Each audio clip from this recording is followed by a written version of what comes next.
Oui. Eh bien, d'emblée, au premier coup d'œil, on aura compris que je suis un vieux jeune sociologue. Déjà, ça mérite explication et elle sera donnée. Mais auparavant, je vais décrire mes intérêts et mon champ de recherche en tant que pratiquant et croyant de la sociologie. Je m'intéresse, et depuis toujours, en fait, à la technologie. Hein. Je me rappelle, jeune étudiant à l'Université Laval, je me faufilais dans les pavillons de génie informatique parce que les élèves avaient réussi à faire un programme de Star Trek contre les Klingons sur l'ordinateur.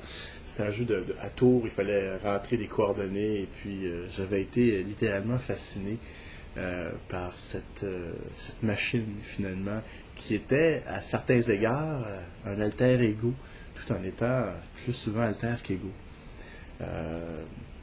C'est un thème donc qui a été repris lorsque, moultes années plus tard, l'épanouissement et le vieillage ayant fait leurs dégâts, je décide, après une carrière en journalisme spécialisé en nouvelles technologies, où j'étais chroniqueur hebdomadaire pour des quotidiens comme La Presse, Les Affaires, Radio-Canada, un peu partout, j'ai décidé de poursuivre mes réflexions sur la technologie, mais cette fois-ci de façon plus systématique. Alors donc, d'où l'idée de refaire un doctorat et de le faire sur les nouvelles technologies, le partage de musique MP3. Et dès le départ, je me suis posé une question qui allait être déterminante non seulement de la thèse, mais qui a littéralement été le motus vivendi de mes travaux. Je me suis posé la question, qu'est-ce que la technique? Et alors là, c'est d'ouvrir un vaste champ, parce qu'on apprend pour acquis les nouvelles technologies, la technologie numérique, on prend pour acquis, sans le dire, ce qui est peut-être le pire des choses à faire en sociologie, d'assumer que les choses sont comme elles apparaissent. Donc, je suis allé interroger qu'est-ce que la technique, et pour ce faire, j'ai rapidement tombé sur les deux grands courants, c'est-à-dire une approche dite instrumentale, où la technique est neutre, assujettie à une volonté anthropologique, et de l'autre, la vision de Jacques Ellul ou heideggerienne, c'est-à-dire d'une technologie qui, au contraire, s'impose à l'homme et semble déterminée. Or, il y a donc une contradiction, le premier ne pouvant faire l'économie de l'autre. En effet, si la technologie n'est qu'un simple instrument, comment expliquer, parmi la diversité sociopolitique et culturelle de ses usages, qu'on observe néanmoins une certaine homogénéisation, pour ne pas dire une homogénéisation certaine. Et de l'autre côté, poser l'absolue relative autonomie de la technique, bon, à moins de postuler Asimov une revanche quelconque des robots, nous n'y sommes pas encore, du moins pour l'instant. Donc, il fallait concilier ces deux choses-là. Et je suis alors tombé sur les réflexions de Bernard Stiegler, qui était montant. Aujourd'hui, c'est une œuvre multiple et volumineuse qu'il nous propose. Et pour Stiegler, donc, la technique et l'homme étaient unis dans un même rapport. Il s'inspirait de se faire de Simondon, un autre philosophe, Gilbert de son prénom, qui subit, si je peux dire, une relecture. On redécouvre Simondon depuis quelques années et on lui retrouve une patine et une pertinence tout à fait contemporaine. L'idée du cadre de Stiegler que je me suis appliqué consiste à dire que la technique est une mémoire, une extension de l'homme. Pour ce faire, Stiegler utilise, pour l'expliquer, Stiegler utilise le mythe d'Épiméthée, que je trouve très beau, que je vais reprendre ici brièvement, et que j'ai d'ailleurs donné dans mon cours. Il est fort révélateur. On connaît que Prométhée, on connaît le mythe de Prométhée qui est allé voler le feu, la technique au Dieu. Mais ce que l'histoire ne dit pas, c'est pourquoi. Et cet avant-là qui est encore plus intéressant, c'est que Prométhée avait un frère, Épiméthée, à qui c'est son père, un dieu, avait demandé de donner toutes les qualités aux créatures de la terre. Donc Épiméthée part avec sa besace et distribue allègrement le courage au lion, la ruse au renard, et puis, tiens, soyons classiques, la perfidie au serpent. Et arrive à l'homme, il n'a plus rien à lui donner. L'homme est vide. D'où pourquoi Prométhée devait aller voler le feu. Alors cette idée donc de Stiegler est de puiser à même une conception de Leroy-Gourhan, c'est-à-dire la technique comme mémoire, et pour développer une dialectique du devenir où cette mémoire-là permet donc de conserver une partie de l'homme, de l'humain, qui se pose en tant que déjà là heideggerien à l'autre humain, l'autre génération qui arrive et qui sert de trame de fond contre laquelle l'humain s'individualise. Et ainsi, vous avez donc l'homme qui redouble ou détermine la technique, qui en retour double ou détermine l'homme suivant. Et ainsi, vous avez une dialectique qui est en étude de devenir, qui s'appelait rapport de transduction chez Simondon, qui consiste à dire que deux phénomènes ou deux éléments créent un processus et un phénomène qui, en retour, crée individuellement les deux éléments. Et vous verrez que cette dialectique-là, dans le fond, c'en est une, à mes yeux, s'applique à la biologie, s'applique au social, s'applique à l'individu. Je pourrais aller pousser jusqu'à chez Lacan en disant que le sujet barré, incomplet, qui a besoin de l'altérité pour devenir, les institutions sociales comme forme transcendantale, autre, le tiers symbolisant par lequel advient l'intersubjectivité, et même l'espèce humaine qui, comme on le sait, n'existe pas en tant que concrétude, mais bien en termes de rapport global qui émerge des liens intra-individuels, ou inter-individuels, devrais-je dire. Bon, ça c'était la part de Stigler, et mon humble contribution consiste à dire, tiens, comment puis-je sociologiser ça? Et on me permettra de faire une parenthèse, il y a de ça déjà 24 ans, ça fait une paye, dis donc. J'avais débuté un doctorat à l'Université McGill en communication, que j'avais interrompu pour toutes sortes de raisons financières. C'était l'époque des grandes coupures, un peu comme maintenant. Et je travaillais alors sur Lipovetsky, qui venait de sortir son livre, L'ère du vide, cette émergence d'un individualisme qui s'affiche avec plus de prégnance. Et aussi, à l'époque, c'était très... Écoutez, j'avais 25 piges, donc c'est très embryonnaire, mais cette idée que la science occupait de plus en plus de place dans nos vies, en commençant par, c'était l'économie. La petite flèche par en haut, le dollar vaut à 0,02 sous de plus. Ah, la flèche est verte, tout va bien. Et ça m'apparaissait d'une rationalité, au lieu de dire, l'économie va bien, il fait beau. Non. Pas qu'il fait beau, il fait 20,5 et la moyenne est de 19,4. Donc, c'est particulièrement beau aujourd'hui. Donc, il y avait cette éruption d'une rationalité. Et à mon corps, non pas mon corps défendant, mais malgré moi, quand j'ai repris 20 ans plus tard, en pensant me diriger ailleurs et en ayant oublié ça, je constate que j'ai recommuniqué. Mais alors là, directement avec cette problématique-là. Alors, ça soulève bien des questions. Est-ce qu'on peut se débarrasser de son parcours? Est-ce qu'il nous influence? Mais c'était certainement pas conscient chez moi, à moins qu'on veuille soulever un voile freudien ou lacanien. Alors là, j'y peux rien, ça serait l'interprétation des spécialistes, mais en ce qui me concerne, c'était pas volontaire. Et aujourd'hui, je devais recommuniquer ça dans la tentative de sociologiser Bernard Stiegler. Et j'avais deux éléments. D'un côté, une société où l'individu prend de plus en plus de place. Je le voyais bien, le Me Generation. Je voyais aussi les technologies.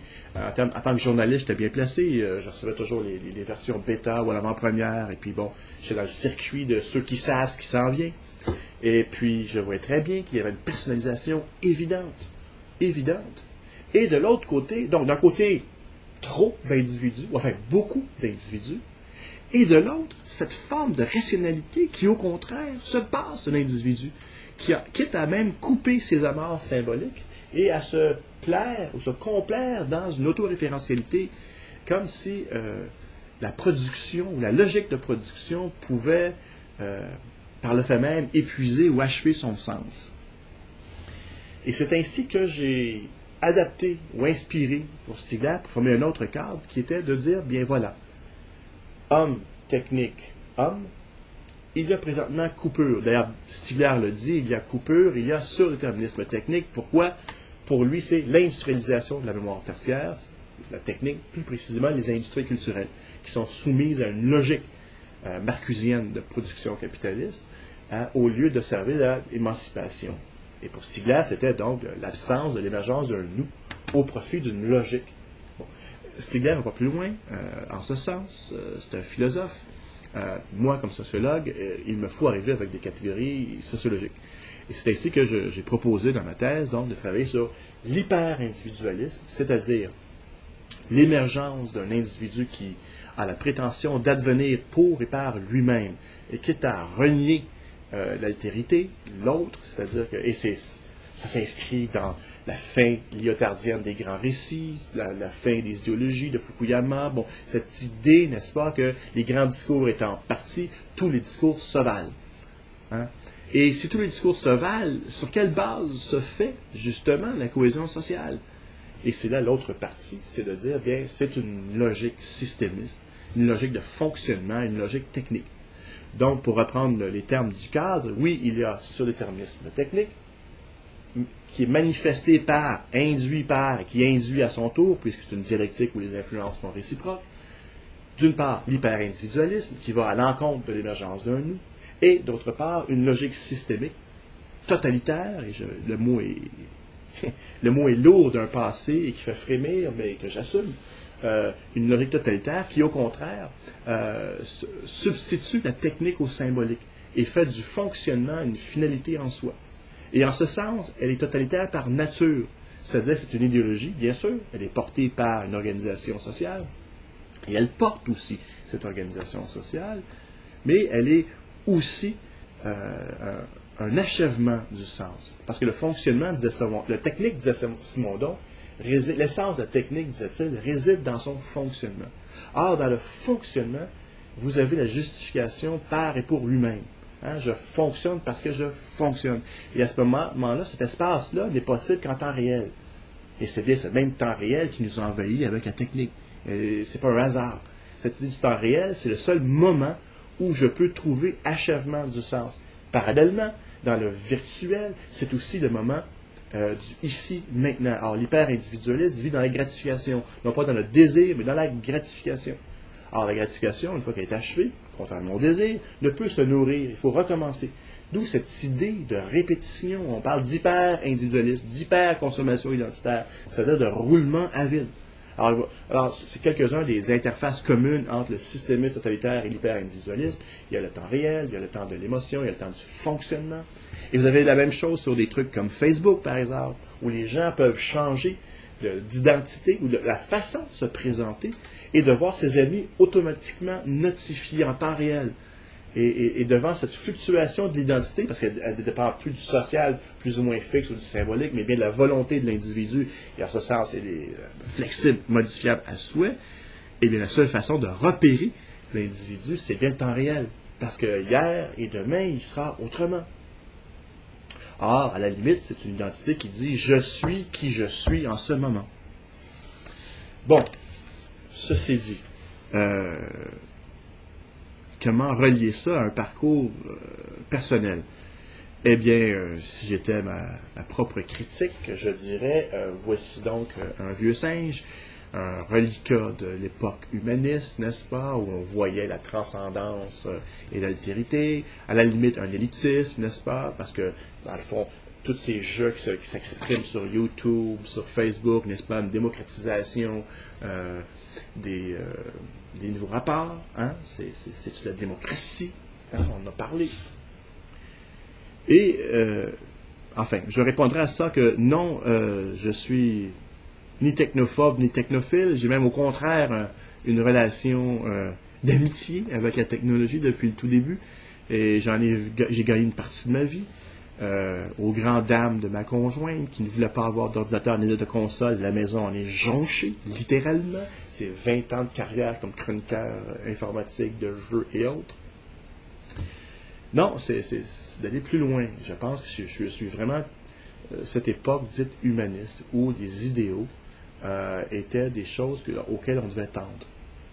Or, je trouve qu'en ce moment, dans ce rejet de la transcendance, ou en fait du rejet, le sortir de la religion, pour citer Gauchet, hein, on a, pour reprendre l'expression de Lacan, Lacan disait, en parlant des noms du Père qui étaient pour lui, d'ailleurs c'était le nom du Père et devenu les noms du Père, c'était le symbolique, donc il a ajusté en cours de route, et il disait à propos du symbolique, donc des noms du Père, pour s'en passer, il faut savoir s'en servir. Et je pense que ça illustre bien ce qui se passe en ce moment. C'est-à-dire que, voulant évacuer une transcendance trop omniprésente, trop lourde, qu'elle soit religieuse ou idéologique et dogmatique, on a jeté le principe même de transcendance qui est celui de l'altérité. Et après ça, on s'étonne qu'il y a une crise des valeurs. Qu'on tente de résoudre, vous remarquerez, de façon très technique, l'éthique. Comment agir dans l'action, dans une situation donnée. On se réfère plus du tout à des grands idéaux. En ce sens, bon, oui, j'ai été élevé par un père qui était un ancien frère des clercs des Saint-Viateurs, obligé à aller à l'église jusqu'à 18 ans. Ceci dit, je n'y allais pas. Je me sauvais dans le parc à 15 ans, ce qui m'a permis de lire mes premiers livres de sociologie. Alors, indirectement, la religion a donc contribué à ce que je suis. Mais il est clair pour moi que je me sens parfois un peu anachronique. Non pas dépassé, mais bon, parce que ce qui nous pousse de l'autre côté, c'est le transhumanisme. C'est Max Moore et compagnie, les extropistes aux États-Unis qui prônent l'usage de technologies pour nous changer le corps par en dedans. Et je citerai, c'est Edmond Rostand qui disait en parlant de la biologie, « J'ai peur de voir l'homme s'approcher de l'homme avec ses grosses mains velues. » Ouais, il y a encore beaucoup du primate avide en nous pour croire que ces technologies-là sont neutres. Hein. C'est un sociologue américain qui disait « La technique n'est ni bonne ni mauvaise, elle n'est surtout pas neutre. » Ça, c'est un credo que je fais le mien. Je pense qu'elle est bien réelle. Je veux dire, Freytag parlait de l'oubli du social et non pas de sa fin. Alors, voilà pourquoi je parle du déni du symbolique, du déni de l'autorité ou de l'altérité, et non pas de sa disparition. Et d'ailleurs, ça a été repris par Stigler, repris par Lacan, repris chez Freud, le stade du miroir. Quand est-ce que l'enfant peut dire « je », c'est lorsqu'il s'aperçoit dans le miroir. Et c'est un peu la même chose. Donc, le je est un autre, disait le poète. Hein? Donc, c'est cette dynamique de « ça me prend un miroir objectivant ». Et je pense que les mots, entre guillemets, MAUX, sociaux auxquels nous sommes confrontés, sont bien propres à ce manque d'objectivation, de ce miroir objectivant de l'autre. On a au contraire des individus qui s'épuisent en eux-mêmes. C'est Arenberg et la fatigue d'être soi-même, l'usage de psychotropes. Bon, je n'ai pas de chiffres pour vous, ce n'est pas mon champ de recherche, mais ça aussi, c'est une autre chose qu'on va en parler. Ma réaction viscérale à l'empirisme et au positivisme, qui explique aussi pourquoi je fais quelque chose d'absolument quasi révolu, de la macro-sociologie.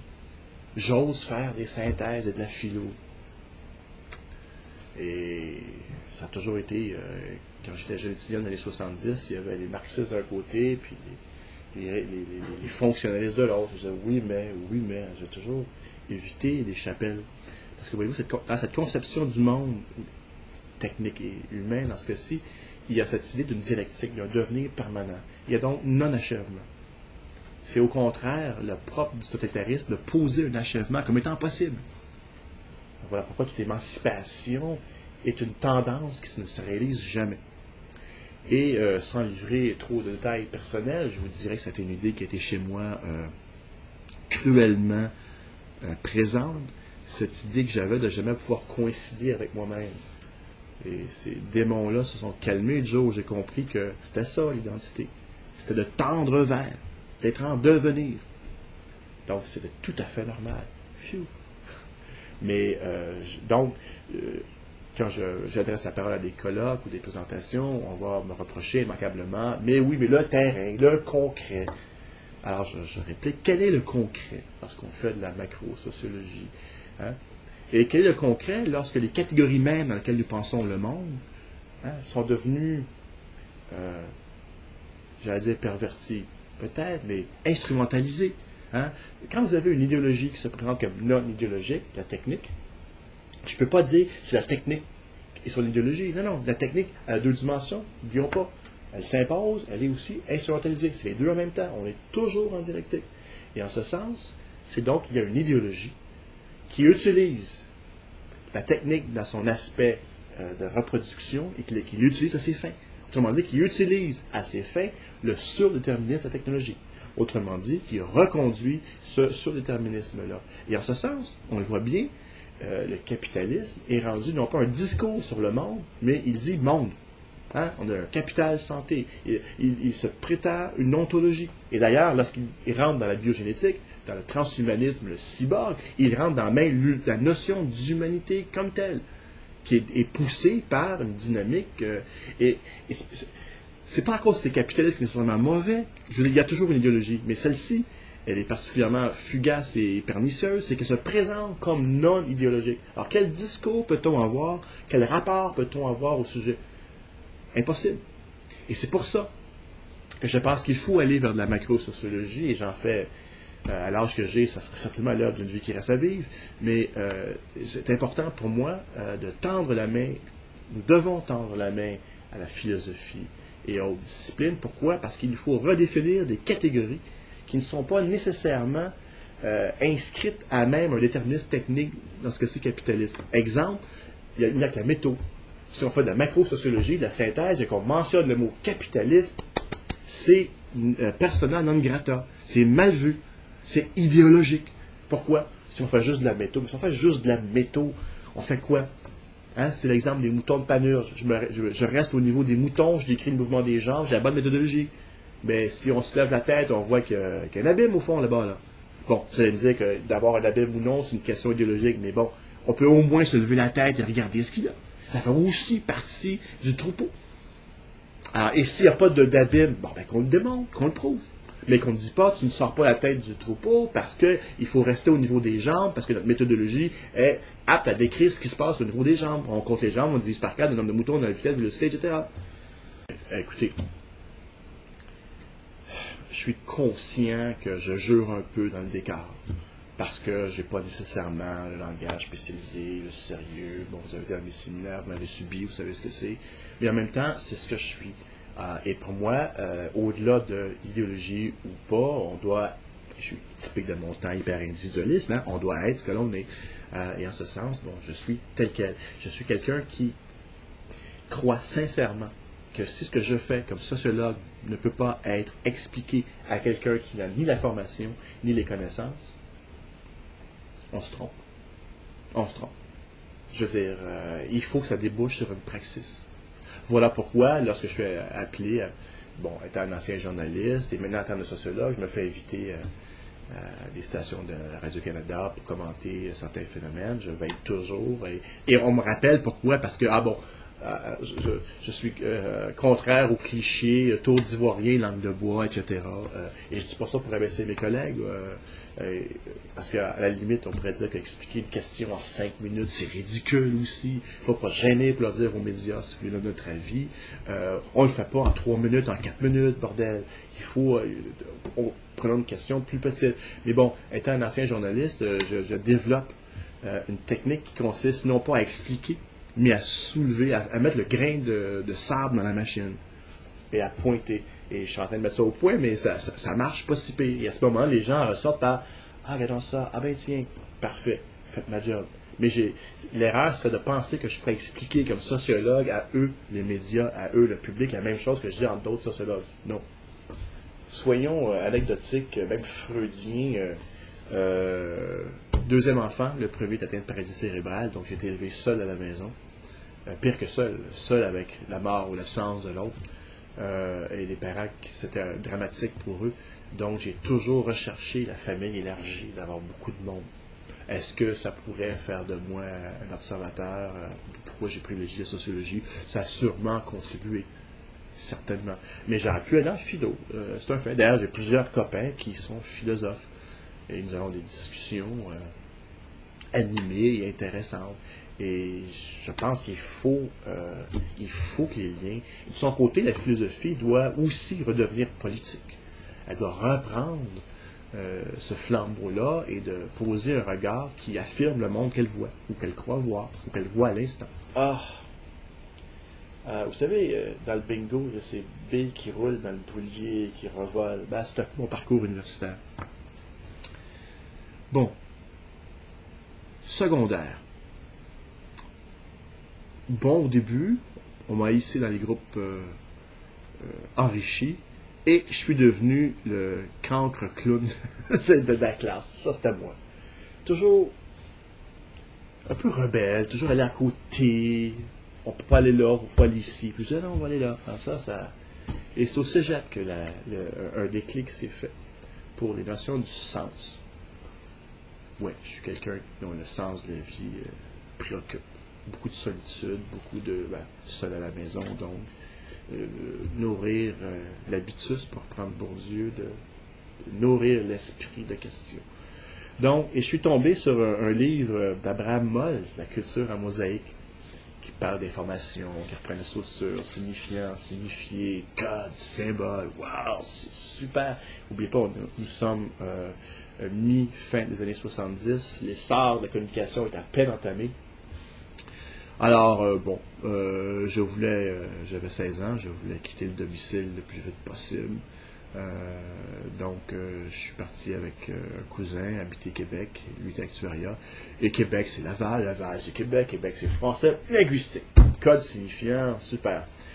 Après le deuxième cours de morphologie, syntaxe de l'Inuit ancien, j'ai trouvé que c'était pas du tout ma place. Et j'ai changé, donc, en communication. Il y a un département à l'Université Laval, et qui avait seulement une majeure, donc j'ai complété par une mineure en sociologie. Et je suis tombé sur deux personnes qui ont été très déterminantes. La première, Roger Lagarde, qui a été mon premier mentor, directeur de mon mémoire de maîtrise, donc, qui m'a appris la base du métier d'intellectuel. Et Alfred Dumais, en sociologie, qui est spécialiste en sociologie weberienne, le sens. Encore une fois, on tourne les mêmes thèmes, le sens, le symbolique, les rapports aux valeurs. Ça, c'est vraiment, c'est très très fort chez moi. Sociologie allemande, yeah. Donc, ça, c'était mes deux. Et bon, j'ai fait de maîtrise en sociologie avec ces deux mêmes personnes-là, donc. Et puis, poursuivi à McGill, où je suis tombé sur le nœud conjoncturel d'une économie vacillante. Et aussi, disons-le, j'avais 23 ans, qu'est-ce qu'on connaît de la vie pour aborder ces grandes questions-là. J'avais interviewé Edgar Morin à quelques occasions, parce que je faisais de la radio à Laval, donc j'étais très moriniste. Aujourd'hui, je désavoue ce qui est devenu systémiste, mais Morin pratiquait un systémisme, enfin, il appelait ça de pensée complexe, lui-même nourri de philosophie allemande, de sociologie allemande, Morin, donc il y avait quelque chose qui était plaisant. Mais je me souviens très bien, nous sommes en 82, 81. Bref, Morin est invité à l'Université Laval. Je vais faire l'entrevue avec lui avant sa conférence. Fort intéressant. Il était très tolérant pour un jeune camp comme moi qui essayait d'aller l'interviewer. Et je suis avec mon copain Jean Lemay, je m'en souviens encore. Et dans la salle, on regarde et on se dit, mince, on est juste deux étudiants en communication. Le reste, c'est tout du monde en marketing et en administration. Et je me rappelle très bien d'avoir dit à mon ami Jean, je dis, waouh, je pense qu'on est dans la merde là. Et on voyait bien dès le départ, il y avait, c'était une figure de style, c'est pour dire que l'aspect modélisation, l'aspect fonctionnel de cette approche-là a été tout de suite comprise, instrumentalisée, pour dire récupérée, par une certaine branche, et que les aspects plutôt philosophiques que Morin avait beaucoup développés étaient passés sous silence. C'est un peu, je pense que c'est un peu l'histoire du systémisme.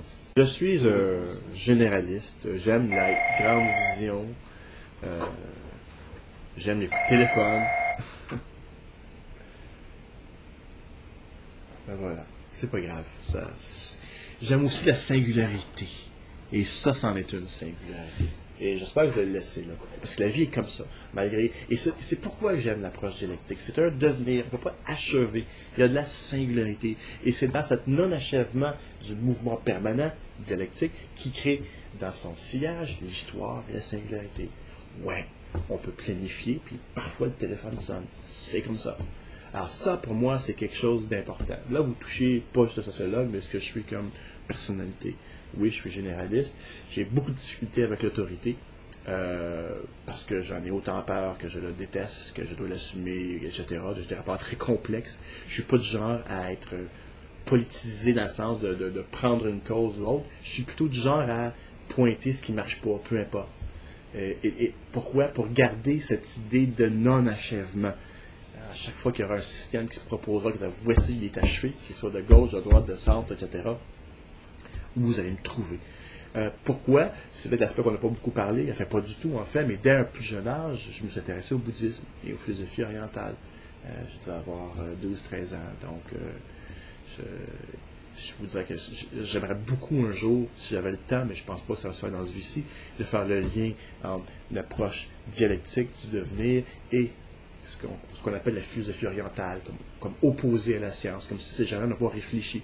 Il suffit de lire les textes des érudits bouddhistes, parce que érudits ils ont depuis fort longtemps, pour réaliser qu'ils ont compris certaines choses qu'on dit peut-être, nous, de façon plus scientifique, entre guillemets. Mais non, il y a eu des penseurs. Et si j'avais le temps, j'aimerais bien faire le pont. J'ai tenté plus jeune, dans les années 70, mais bon, c'était tout à fait incompris. Puis, parce que je trouvais que la dialectique, je travaillais sur la Chine, Mao, puis j'étais, mon Dieu, pourquoi en Chine? Puis je me disais, il y a probablement que quand on a une notion, lorsqu'on arrive avec une notion comme la dialectique de devenir tout ça, et que le taoïsme et le confucianisme qui prônent aussi cette espèce d'inachèvement, et je pourrais conclure en vous citant Lao Tzu lui-même, non, la voix qui est la voix n'est pas la voix pour toujours, avec un V majuscule. Le nom, pour la nommer, n'est pas le nom pour toujours. Alors pour moi, ça résume bien. Et en ce sens, c'est pas nihiliste. Ça veut juste dire que, et c'est un précepte bouddhiste, c'est l'expérience. Hein? Quand on dit c'est toujours en devenir, il n'y a que l'expérience. Cette accumulation de singularités qui sonne à nos portes et qui demande qu'on réponde. Et qu'après ça, on raccroche. Et qu'il y aura un autre appel, comme il y aura un autre téléphone.